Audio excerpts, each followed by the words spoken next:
Stop fighting every battle. Why the smartest Black women are choosing strategy over struggle. Good morning, beautiful souls. Welcome to Soft Girl Era, the sacred space where strong Black women unlearn survival, rediscover softness, and reclaim the joy, rest, and freedom they deserve without guilt, without apology, and without explanation. I'm your host, LeAnne Dolce, pronounced Dolce, like sweet softness whispered in French. And I am your guide from burnout to boundaries, from doing to being, from strong to soft and loving every second of it. Today, I want to talk to you about something that completely shattered everything I thought I knew about power, about winning, about what it really takes to build a legacy that doesn't require you to bleed for it. And I want to introduce you to someone whose story will challenge every assumption you've ever held about what strength looks like in spaces that weren't built for us. Her name is Olympia Snow. And if you've never heard of her, that's exactly the problem we're here to fix today. Because this woman, this Greek American force of nature from Maine, didn't just break barriers, she obliterated them. She became the youngest female Republican ever elected to the U.S. House of Representatives in 1978. She served three full terms in the Senate from 1995 to 2013. And here's the part that should make every single one of us sit up and pay attention. She never lost an election, not one in 35 years. Let that sink in for a moment. 35 years, zero losses. But here's what makes her story so revolutionary, so disruptive, so necessary for us to hear right now. She didn't do it by being the loudest. She didn't do it by picking a side and dying on that hill. She didn't do it by exhausting herself trying to prove she belonged. She did it by mastering something most of us have been taught to fear, something most of us have been told is weakness, something that goes against every survival instinct we've developed as Black women navigating hostile spaces. She mastered moderation. She mastered balance. She mastered the art of being the bridge instead of the battering ram. And in doing so, she created a legacy that continues to reshape policy, empower entrepreneurs, and prove that the real revolution isn't about being the loudest voice in the room. It's about being the voice that everyone in the room can actually hear. Olympia Snow's impact on making the world a better place cannot be overstated. She focused her entire career on small business and entrepreneurship, on healthcare reform, on trade policies that actually worked for real people. Time magazine named her one of America's 10 best senators in 2006 for her centrist approach. She won her 2006 Senate race with 74% of the vote. 74%. She didn't just win, she dominated. And she did it by refusing to let anyone box her into a corner, by refusing to play the game the way everyone else said it had to be played. So today, I want to share with you the three most powerful lessons I learned from studying Olympia Snow's career. Because I believe these lessons hold the key to how we, as Black women, as entrepreneurs, as leaders, can build empires without burning ourselves out, how we can win without losing ourselves, how we can create legacies that honor both our strength and our softness. But before we dive into those lessons, I need you to understand something. This isn't about politics. This isn't about left or right, red or blue. This is about strategy. This is about understanding that the game we've been taught to play, the one that says we have to hustle harder, fight louder, prove more, sacrifice everything, is a rigged game. And the only way to win a rigged game is to change the rules. Let me ask you something. How many of us have been told that to succeed, we have to choose a side, that we have to be all in all the time, no room for nuance, no space for complexity, no tolerance for anything that looks like compromise? We're told that moderation is weakness, that balance is boring, that if we're not fighting every single battle with everything we've got, we're somehow betraying the cause, betraying our people, betraying ourselves. And listen, I'm not saying there isn't a time and place for fighting. I'm not saying there aren't battles worth dying on. But what if I told you that some of the most powerful people in history, some of the most effective leaders, some of the most transformative change makers didn't win by being the most extreme? They won by being the most strategic. They won by refusing to let anyone exhaust them with false choices. They won by seeing the whole chessboard while everyone else was fighting over one square. This is what Olympia Snow understood. And this is what she taught me, that true empowerment, real lasting power, doesn't come from aligning with one side and fighting to the death. It comes from something far more radical. It comes from bipartisan resilience. It comes from the courage to build coalitions instead of walls. It comes from the wisdom to know that sometimes the most revolutionary thing you can do is refuse to play by the rules that were designed to destroy you. So let's talk about the first lesson: embrace moderation for broader impact. Now, I know what some of you are thinking. Moderation, really? That sounds like playing it safe. That sounds like watering yourself down. That sounds like respectability politics dressed up in a new package. But hear me out, because what Olympia Snow showed us is that moderation isn't about being less, it's about being more strategic. It's about understanding that when you focus on what unites people, on the shared goals, on the problems everyone wants solved, you build a coalition that's unstoppable. Think about it. Olympia didn't win every county in Maine by pandering to one group. She didn't win with 74% of the vote by only speaking to people who already agreed with her. She won by speaking to everyone's needs. She won by focusing on small business growth, on healthcare access, on economic issues that touched every single person in her state, regardless of their political affiliation. And here's where this gets real for us. How many of us are exhausting ourselves trying to be everything to everyone? How many of us are burning out trying to fit into someone else's definition of what a successful Black woman should look like? How many of us are fighting battles on every single front, spreading ourselves so thin that we can't be effective anywhere? What if instead you focused on the shared goals? What if you identified the universal needs in your industry, in your community, in your market, and became the person who could speak to those needs better than anyone else? What if you stopped trying to win over your critics and started building relationships with people who actually want to solve the same problems you do? This is strategic softness.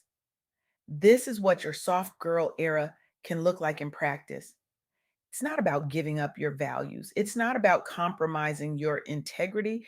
It's about being smart enough to know that you don't have to fight every battle to win the war. Let me tell you what this looked like in Olympia's life. When she entered Congress, she was walking into one of the most polarized environments in American history. Her own party was shifting further and further to the right. The pressure to conform, to pick a lane, to prove her loyalty was intense. But she didn't bend, she didn't break. She doubled down on bipartisan strategies. She served as ranking member on the Committee on Small Business and Entrepreneurship. She co chaired caucuses like health technology to build cross aisle coalitions. She showed up in rooms where decisions were being made, where resources were being allocated, where the future was being shaped.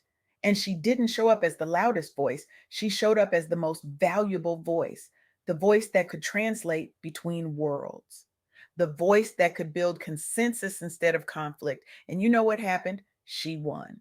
Over and over and over again. She influenced key legislation.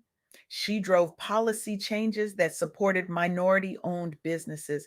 She created pathways for innovation and entrepreneurship that are still benefiting people today. She did all of this while staying true to her values, while maintaining her integrity, while refusing to let anyone define her worth by their narrow standards. This brings us to the second lesson: leverage committees for entrepreneurial wins. This is about positioning. This is about understanding that real power isn't about being the loudest voice, it's about being in the right room at the right time with the right relationships. Olympia understood this deeply. She didn't just serve on committees, she led them. She didn't just show up. She showed up with purpose, with strategy, with a clear vision of what she wanted to accomplish. For you, this might look like joining a board. It might look like serving on a committee in your industry. It might look like showing up in spaces where you can influence the conversation, where you can shape the narrative, where you can drive the decisions that impact your community, your business, your legacy. But here's the key: you don't get into those rooms by being the most divisive. You don't get invited to the table by burning bridges. You get there by being strategic about where you invest your time and energy. You get there by understanding that your voice matters most when it's heard by the people who can amplify it, who can support it, who can help you turn your vision into reality. This is what Olympia did on the Committee on Small Business and Entrepreneurship. She didn't just advocate for policies, she built relationships, she formed coalitions, she found common ground with people who didn't look like her, who didn't think like her, who didn't vote like her. And in doing so, she created change that outlasted her tenure, that continues to impact entrepreneurs and small business owners to this day. Now, let me tell you about the part of Olympia's story that broke me open, the part that made me realize just how much strength it takes to choose softness, just how much courage it takes to be strategic instead of reactive. Olympia Snow was orphaned young. She lost both of her parents by the age of 9. 9 years old. Can you imagine? She graduated from the University of Maine in 1969, married a politician named Peter Snow, and began building a life in public service. But in 1973, her husband died in a plane crash. She was a young widow facing a world that didn't believe a woman could lead, that didn't think she had what it took to fill her husband's shoes, that was ready to write her off before she even began. But she didn't let them. She didn't let grief define her. She didn't let loss stop her. She turned her pain into purpose. She turned her tragedy into a platform. She leveraged her local ties and her policy focus on economic issues, on things that mattered to real people: dairy farming, small business support, healthcare access, to connect with constituents in a way that transcended partisan politics. And she won. She secured that House seat in 1978. She built a foundation for Senate success. She served 16 years in the House before moving to the Senate. And through it all, she never lost sight of what mattered. She never let the noise distract her from the mission. She never let the pressure to conform make her smaller than she was meant to be. This is resilience.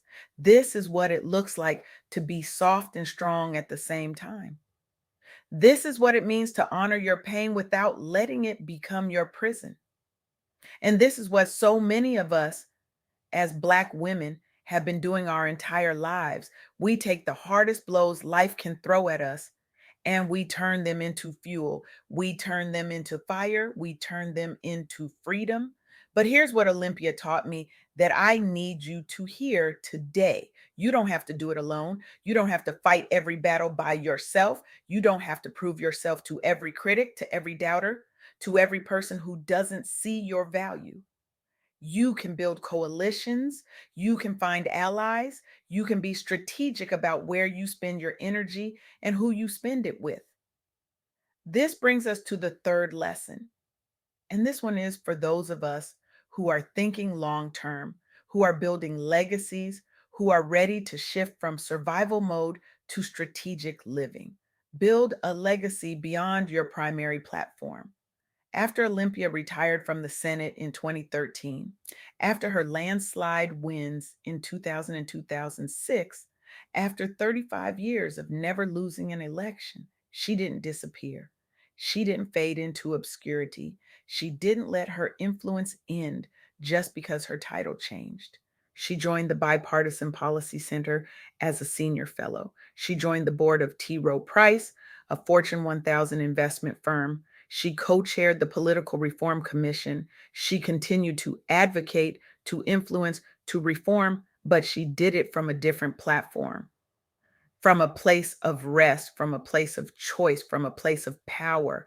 This is the lesson for those of us who are tired, for those of us who are burned out, for those of us who are wondering if there's life after the grind. There is, but it requires us to think differently about what influence looks like.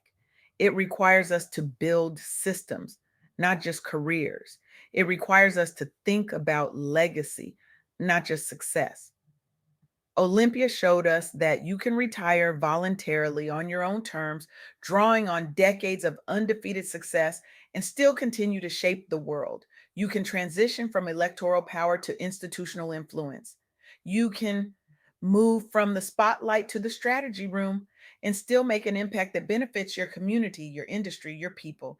And for us as Black women, as entrepreneurs, as leaders, this is the permission we've been waiting for, the permission to stop fighting every battle, the permission to build coalitions instead of walls, the permission to be strategic, to be moderate, to be wise, the permission to rest without guilt, the permission to choose ourselves without apology. So let me ask you this. What if your next big professional breakthrough came from reaching across the aisle, literally or figuratively, to partner with someone unlike you? What if the key to your next level isn't more hustle, but more strategy? What if the secret to your success isn't being louder, but being wiser? What if the most revolutionary thing you could do this week is stop trying to prove yourself to people who will never see your value and start building relationships with people who already do? Here's what I want you to do. I want you to commit this week to one bipartisan networking move, join a cross industry caucus, mentor someone outside your circle, reach out to someone who doesn't look like you, who doesn't think like you, who doesn't operate like you, and find the common ground, find the shared goal, find the bridge, and watch your entrepreneurial influence expand in ways you never imagined possible. Because here's the truth that Olympia Snow's entire career proves: we don't have to choose between being strong and being soft. We don't have to choose between being powerful and being peaceful. We don't have to sacrifice our health, our joy, our rest, our sanity to build something that matters. We can be both. We can be all of it. We can be the bridge, the coalition, the voice that everyone can hear. True empowerment doesn't come from aligning with one side and fighting to the death. It comes from mastering bipartisan resilience. It comes from prioritizing strategic solutions over reactive divisions. It comes from challenging the idea that success in leadership requires ideological purity or personal sacrifice or endless grinding. So today, right now, I want you to release the cape. I want you to stop trying to be everything to everyone. I want you to focus on the shared goals, the universal needs, the problems that everyone in your industry wants solved. I want you to position yourself in the rooms where decisions are made, where resources are allocated, where the future is shaped. I want you to build a legacy that outlasts your hustle, that honors your softness, that celebrates your strategic brilliance, because you deserve to lead without losing yourself. You deserve to win without burning out. You deserve to build a life and a legacy that honors your strength and your softness, your power and your peace, your fight and your rest. The world doesn't need another exhausted Black woman trying to prove she's worthy. The world needs you, whole, rested, strategic, powerful, soft, leading from a place of abundance instead of survival. The world needs you to stop fighting every battle and start winning the war. The world needs you to be the bridge that connects, the voice that translates, the leader who builds coalitions that change everything. So go, build your legacy. One strategic move, one boundary, one breath, one coalition at a time. And remember, you don't have to do it alone. You don't have to fight every battle. You can be soft and still be powerful. You can rest and still be productive. You can choose yourself and still change the world. This is your soft girl era. This is your time. This is your revolution. Now go make it count.